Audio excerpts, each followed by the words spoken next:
மகர ராசி மகர லக்னத்திற்கான பலன்களை காணவிருக்கிறோம். இந்த ஆகஸ்ட் 20 தேதிக்கு மேலே இந்த மகரம் எப்படி பயணிக்க போகுது அப்படின்னு கேட்டிங்கன்னா, ரொம்ப மகத்தான பலன்கள் அப்படின்னு ஊக்கத்தையும் ஒன்று சேர்த்து போடக்கூடிய ஒரு சிறப்பான ஒரு இடம்தான் வந்து மகரம். உழைப்புன்னு சொல்லிட்டோம்.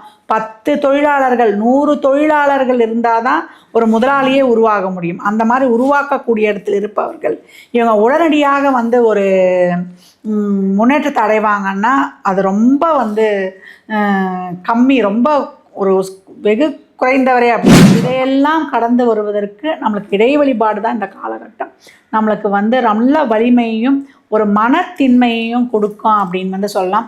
மகரம் எப்பொழுதும் அது முட்டிக்கால் தான். எப்போ இறைவனிடம் வந்து டவுன் டு எர்த்தா, இறைவனிடம் மட்டும் இல்லை அனைவர்கிட்டுமே ரொம்ப பணிவாக இருக்கக்கூடிய மகரம் வாழ்க்கையில் வந்து அதிகப்படியான உச்சத்துக்கு சென்ற மாதம் நீங்கள் வந்து வழிபடக்கூடிய நரசிம்மர் யாருன்னு கேட்டிங்கன்னா,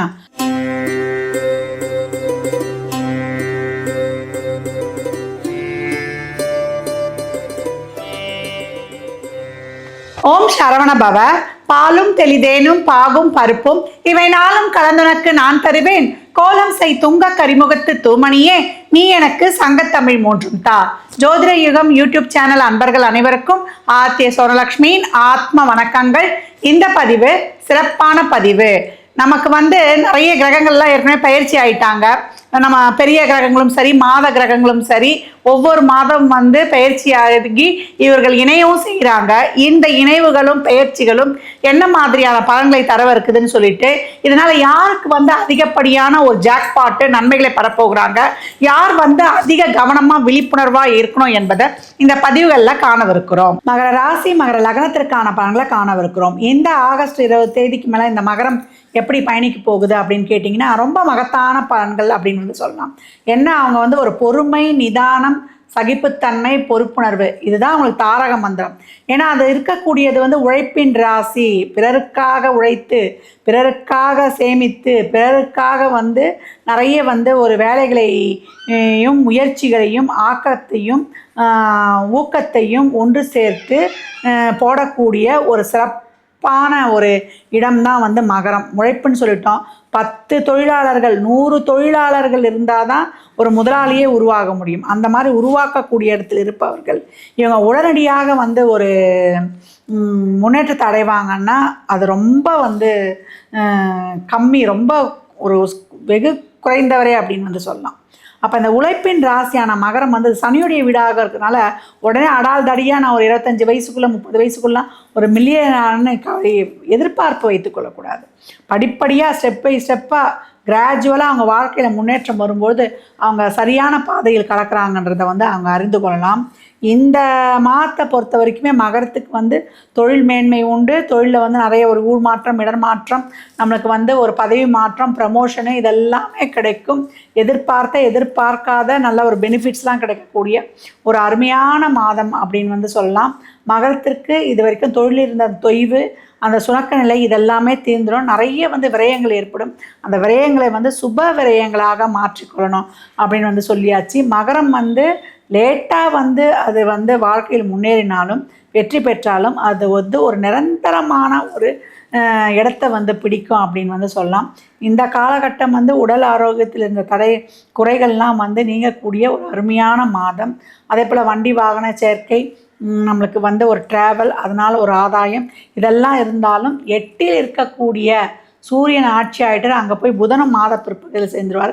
கேதுவும் இருக்கிறதுனால உயர் அதிகாரிகள் ஒரு தொழிலில் வந்து நீங்கள் வந்து ஒரு உயர் பொசிஷனில் இருக்கிறீங்க, நான் தான் லீடில் இருக்கிறேன், நான் தான் தலைவர், நான் தான் முதலாளி, நான் கட்டளையிட்டால் எல்லாரும் கீழ்ப்படினா தான் உருவாக்கக்கூடியது தான் மகரம்னு சொல்லிட்டோம்.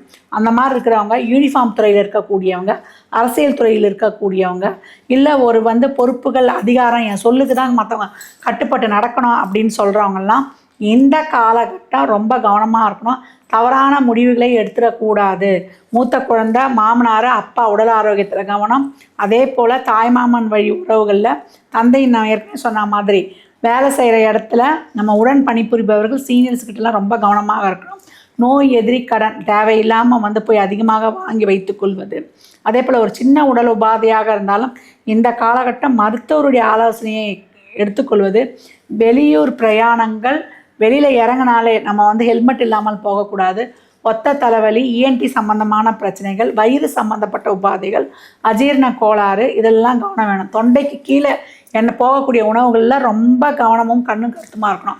ஒர்க் ப்ரெஷரு, ஒர்க்கில் அழுத்தம், நேரத்தை தாண்டி உழைப்பது இதெல்லாம் இந்த காலகட்டம் இருந்தாலும் இதையெல்லாம் கடந்து வருவதற்கு நம்மளுக்கு இடை வழிபாடு தான் இந்த காலகட்டம் நம்மளுக்கு வந்து நல்ல வலிமையையும் ஒரு மனத்தின்மையையும் கொடுக்கும் அப்படின்னு வந்து சொல்லலாம்.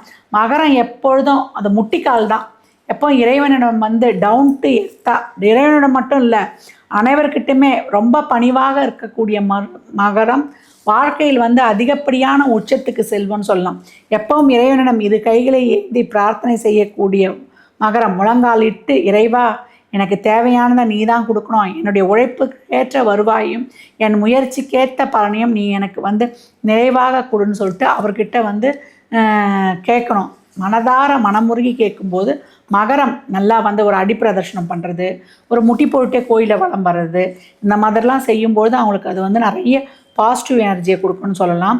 இந்த மாதம் நீங்கள் வந்து வழிபடக்கூடிய நரசிம்மர் யாருன்னு கேட்டிங்கன்னா, சென்னை தாளம்பூருக்கு அருகில் உள்ள நவ நரசிம்மரை வழிபடும் பொழுது உங்களுக்கு ரொம்ப சிறப்பான பலன்கள். அதை தாண்டி குலதெய்வ வழிபாடும் நமக்கு வந்து உக்ரதெய்வ வழிபாடும் உங்களுக்கு வந்து ரொம்ப சிறப்பாக கை கொடுத்துரும். மகரம் வந்து எப்போவும் வந்து நிதானம், பொறுமை, நான் ஆரம்பத்தில் சொன்ன மாதிரி தான் சகிப்புத்தன்மையை கையாளும் பொழுதும் பணிவோடு இருக்கும்பொழுதும் டவுன் டு எர்த்து இருக்கும்பொழுதும் வாழ்க்கையில் மிகப்பெரிய உச்சத்துக்கும் உயரத்திற்கும் போகும். அதே போல் கோயிலில் போகும்போது சாஷ்டாங்கமாக வழிபடுவது, அதே போல் நிறைய வந்து தான தர்மம் பண்ணுவது, இதெல்லாம் செய்யும்பொழுது மகரத்துக்கு ரொம்ப அருமையான பலன். நான் சொன்ன மாதிரி இந்த நரசிம்மரை வந்து நீங்கள் செவ்வாய்க்கிழமையிலையோ ஞாயிற்றுக்கிழமைகள்லையோ வியாழக்கிழமையிலையோ செய்துவிட்டு வரும்பொழுது இந்த நவ நரசிம்மர் அந்த கோயிலுக்கு போக முடியலன்னா கூட நீங்கள் வெளியூரில் இருக்கிறீங்க அப்படின்றவங்கெல்லாம் படத்தை டவுன்லோட் பண்ணி வழிபடுவது, இல்லை உங்கள் இல்லங்களுக்கு அருகில் இருக்கிறவரை கூட நீங்கள் வழிபடலாம். இந்த மாதத்தை பொறுத்த வரைக்கும் ரொம்ப அலர்ட்டாக இருக்கணும். பிரயாணங்கள், உடல் ஆரோக்கியங்கள், உறவுகளில், கடன், நோய், எதிரி விஷயங்களில் சும்மாவே எதிரி வருவான். ஏன்னா 6ஆம் இடத்துல ஏற்கனவே குரு, 6இல் குரு, ஊரில் பகை, அதற்கேற்றாற்போல் 8இல் வந்து சூரியனும் ஆட்சி ஆகிட்டார். அப்போ அரசு துறை சம்மந்தப்பட்ட விஷயங்கள், அரசியல்வாதிகள் கிட்ட அரசியல் சம்மந்தமான விஷயங்கள், அரசு துறை விஷயமாக அந்த காலகட்டத்தில் முயற்சி எடுக்கிறோன்னா உங்களுக்கு அதுக்கு இழுபறியாகவே இருக்கும். கொஞ்சம் பொறுமை நிதானமாக கடந்து வருவது ரொம்ப சிறப்பு. இறை வழிபாடு மட்டும்தான் இந்த மாதம் மகரத்தை வந்து ரொம்ப தெளிவாகவும் தன்னம்பிக்கையோடவும் பயணிக்க வைக்கும். மகரம் அனைத்து விதமான நல்ல பலன்களையும் மாத முற்பகுதியில் உங்களுக்கு அசால்ட்டாக நடந்துடும். மாத பிற்பகுதியில் அலாட்டாக இருந்து கொள்ளணும். மகர ராசி லக்னக்காரர்களுக்கு என் மனமார்ந்த வாழ்த்துக்களை தெரிவித்துக் கொள்கிறேன். இதில் வந்து பார்த்தீங்கன்னா நமக்கு இறை வழிபாடு தான் இப்போ வந்து ரொம்ப இக்கட்டான சூழல். ஏன்னா அந்த சூரியன் கேது 5ஆம் இடத்தில் சேருது. நம்மளுக்கு பார்த்திங்கன்னா பிரளய ராசியில் வந்து சனி அமர்ந்திருக்கிறார். சனிக்கு வந்து இப்போ குரு பார்வையும் கிடையாது, அவருக்கு கேந்திரத்தில் குரு இருக்கார். சூரியனுக்கு 8இல் வந்து இப்போ சனியும் இருக்கிறார். இப்போ சூரியன் பின்னாடி போய் புதனும் இணைஞ்சிருவார். செவ்வாய் சனி பார்வை வேற. இந்த கோள்கை நிலை வந்து நமக்கு ரொம்ப வந்து அலாட்டாக போகக்கூடிய காலமாக இருக்குது. அதனால தான் நம்ம அந்த நரசிம்மர் தான் இதுக்கெல்லாம் வந்து இந்த உக்ர தெய்வங்கள் தான் இந்த சூழலில் வந்து நம்ம காப்பாற்றி கொடுக்கும். ஒரு இயற்கை பேரிடர் ஆகட்டும், எந்த வழியில் வரும்னு தெரியாது. நம்ம தண்ணியால் பாதிக்க போகிறோமா, இல்லை வந்து பூகம்பத்தால் பாதிக்க போகிறோமா, இல்லை ஒரு நெருப்பால் பாதிக்க போகிறோமா, இல்லை வந்து ஆகாயத்தால் பாதிக்க போகிறோமான்றதை வந்து ராகு அன்எக்ஸ்பெக்டடாக நம்ம வந்து ஒரு கணிக்கவே முடியாத ஒரு சூழலில் வந்து நம்மளை வைக்கிறாருன்னு சொல்லலாம். கேது என்ன பண்ணுது, இந்த சூரியன் கேது எனவே பெரிய ஹையர் பொசிஷன் அத்தாரிட்டியில் இருக்கிறவங்க, ஒரு பொறுப்பில் இருக்கிறவங்க, ஒரு பதவியில் அதிகாரத்தில் இருக்கிறவங்க, அவங்க கட்டளையால் ஒரு காரியம் நடக்குதுன்ற ஒரு முதன்மையில் இருக்கிறவங்களெல்லாம் ஒரு தவறான முடிவுகளை வந்து எடுக்க வச்சிரும். அப்போ அந்த ஆழ்மனன்னு சொல்லக்கூடிய அந்த எண்ணங்கள், ஒரு டிசிஷன் மேக்கிங்கு என்ற இடத்துல இருக்கக்கூடிய அந்த புதனும் வந்து தேவையில்லாமல் ஒரு தப்பான முடிவுகளை எடுத்துறதும், ஒரு பிஸ்னஸில், ஒரு ட்ரேடிங்கில், ஒரு தொழில் சார்ந்து, இல்லை அவங்க வாய் வார்த்தையில், இல்லைப்பா இந்த நல்லா அவரை மாதிரி அறிவாளி யாருமே கிடையாது, இப்படி போய் திடீர்னு ஒரு இதில் கையெழுத்து போட்டார், இப்படி போய் ஒரு வார்த்தையை விட்டுட்டாரு, இப்படி போய் ஒரு நியூஸை கொடுத்துட்டாரு, இப்படி போய் வந்து அவங்க திடீர்னு ஒரு தப்பான ஒரு இதை எடுத்துட்டாங்கன்னு சொல்கிறேன். இந்த டிசிஷன் மேக்கிங்குரிய புதனும் அங்கே உட்காந்துட்டார். அப்போ இந்த இக்கட்டான சூழலை நீக்குவதற்கு தான் நம்ம வந்து இந்த லக்ஷ்மி நரசிம்மர் வழிபாடு சொல்கிறோம். இல்லைங்க நாங்கள் இந்த மாதிரி போய் வழிபட முடியாதுன்னா அவங்க இல்லங்களில் இருக்கிறது சொல்லிட்டோம். அப்படி இல்லைன்னா 3 ஒரே நேர்கோட்டில் இருக்கக்கூடிய பூவரசங்குப்பம், பரிக்கல், நம்ம சிங்கக்குறிக்குடி நரசிம்மரை வழிபடுவது. அந்த படமே கிடைக்குது, 3 பேர் ஒன்றா இருக்கிற படமே. அதை வைத்து வழிபடுவதும் ரொம்ப அருமையான பலன்களை தரும். அமிர்த நேரம் தவற விடாதீர்கள். என்னுடைய ஜோதிட யுகம் அன்பர்களுக்கு நான் என் கிளைண்ட்டுக்கு தான் சொல்லுவேன். நான் உங்களுக்கு வந்து சொல்லியிருக்கிறேன், இந்த அமிர்த நேரம் அப்படிப்பட்ட விஷயங்களை செய்யும். அந்த அமிர்த நேரத்தில் ராகு காலத்தில் வரக்கூடிய அந்த கடைசி 24 மணி நேரத்தில் துர்க்கையை வழிபடுவதோ, நரசிம்மரையும் வழிபடலாம். குங்கும அர்ச்சனை செய்தோ இல்லை தீபம் ஏற்றியோ. அதே போல் யமகண்டத்தில் வரக்கூடிய கடைசி 24 நிமிஷத்தில் கோவிந்தன் நாமாவளியை, காக்கும் கடவுளே நம்ம கோவிந்தன் தான். அந்த கோவிந்த நாமாவளியை செய்வது, இல்லை கோவிந்த வாய நமக அப்படின்னு சொல்லுவது. அம்மா நாங்கள் ஆஃபீஸில் இருக்கோம், நாங்கள் வேலையில் இருக்கோம், நாங்கள் வெளியில் இருக்கோம், இந்த ஹாஸ்பிட்டலில் அட்மிட் ஆகிருக்கோம்னாலும் அந்த நேரத்தில் நினச்சி கொள்வது, மனசுக்குள்ளேயே பிரார்த்தனை செய்வது மிக சிறப்பான பலன்களை, ஆத்மார்த்தமான அந்த ஒரு வேண்டுதல் தான் நம்மளுக்கு வந்து மிகப்பெரிய ஒரு இதை கொடுக்கும். அப்போ கேது யமகண்ட நேரத்தில் வரக்கூடிய அந்த கடைசி 24 நிமிடம், ராகு காலத்தில் வரக்கூடிய கடைசி 24 நிமிடத்தில் வரக்கூடிய நேரத்தில் துர்க்கையை வழிபடுவதும், நம்ம நரசிம்மர் வழிபாடு அந்த நேரத்துலையும் செய்வது. ஒவ்வொரு ராசிக்கும் ஒரு நரசிம்மரை சொல்லியிருக்கிறேன். படத்தை டவுன்லோட் பண்ணுறோம், தீபம் ஏற்றுறோம், எந்த இடத்துல இருந்தாலும் வணங்கி நம்மளை சுற்றி ஒரு ஷீல்டை வந்து போட்டுக்கொள்கிறோம். இந்த இறை வழிபாடு தான் உங்களுக்கு சொல்லக்கூடியது. இறை வழிபாடு தான், தான தர்மம் தான். இறை வழிபாடு நம்மளை சுற்றி ஒரு ஆறா போட்டுடும்.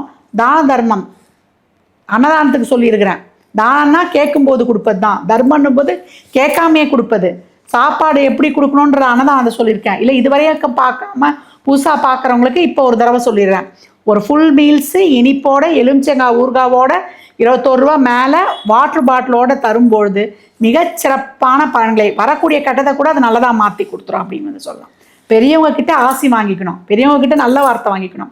முன்னோர் வழிபாடு, மூத்தோர் வழிபாடு, நம்ம குடும்பத்திலே பாரம்பரியமாக ஒருத்தவங்களை வழிபட்டு வருவோம் இல்லையா, தொன்று தொடர்ந்து அவங்கள வழிபடுவது, குலதெய்வ வழிபாடு. இதெல்லாம் இந்த அதிரடியான மாற்றங்களையும் திருப்பங்களையும் ஏற்படக்கூடிய உலகளாவியத்திலையும் சரி, உலக நிகழ்வுகளையும் சரி, இயற்கை மாற்றத்திலையும் ஏற்படக்கூடிய இந்த மாதத்தில் இந்த வழிபாடுகள் தான் நம்மளை குடும்பத்திலையும் வெளியுலகத்திலையும் நம்மளை வந்து சிறப்பாக வாழ வைக்க போகுதுன்னு சொல்லலாம். இறை வழிபாடு வச்சுக்கும் போது உலக நலனுக்காகவும் நம்மளை சுற்றி இருப்பவர்களுக்காகவும் பிரார்த்தனை செய்யும்போது இன்னும் நமக்கு வந்து ரெட்டிப்பு மடங்காக பலன் கிடைக்கும். 12 ராசிக்கான பலன்களை வந்து பார்த்துருக்குறோம். மேற்கொண்டு உங்களுக்கு வந்து ஒரு சந்தேகங்கள்லாம் இருக்குது, அதில் வந்து ஒரு நிவர்த்தி பெறணுன்றவங்க கீழ்காணும் எண்ணுக்கு வந்து என்னை தொடர்பு கொள்ளுங்க. நேரடியாகவும் பார்க்கலாம், ஆன்லைன் மூலமாகவும் உங்களுக்கு வந்து பார்த்து தரப்படும். இந்த நேரத்தில் வந்து நான் ஜோதிட யுகம் அன்பர்களுக்கு என்னுடைய மனமார்ந்த நன்றிகளை வந்து தெரிந்து கொள்ள விழைகிறேன். ஏன்னா எல்லாருமே வந்து உங்களுடைய பாசிட்டிவ் கமெண்ட் தந்ததுக்கு வந்து ரொம்ப சந்தோஷம். இனிமே வந்து என்னால் இயன்ற அளவுக்கு வந்து நிறைய பதிவுகளையும் நல்லா உங்களுக்கு இன்னும் எப்படி உங்கள் வாழ்நாளில் வந்து நீங்கள் இன்னும் சிறப்பாக பயணிக்கலான்றதற்கு எனக்கு தெரிந்த விஷயங்களை உங்களோட வந்து பகிர்ந்து கொள்ளுகிறேன். எனக்கு நல்வாழ்த்துக்களை தெரிவித்த உங்கள் அனைவருக்கும் என்னுடைய மனமார்ந்த நன்றிகளையும் வணக்கங்களையும் தெரிவித்துக் கொள்கிறேன். மற்றும் ஒரு சிறப்பான பதிவில் சந்திக்கும் வரை தங்களிடமிருந்து விடைபெற்றுக் கொள்வது ஆர்த்திய சொர்ணலக்ஷ்மி. இறையருளால் அனைத்தும் நிறைவாகட்டும்.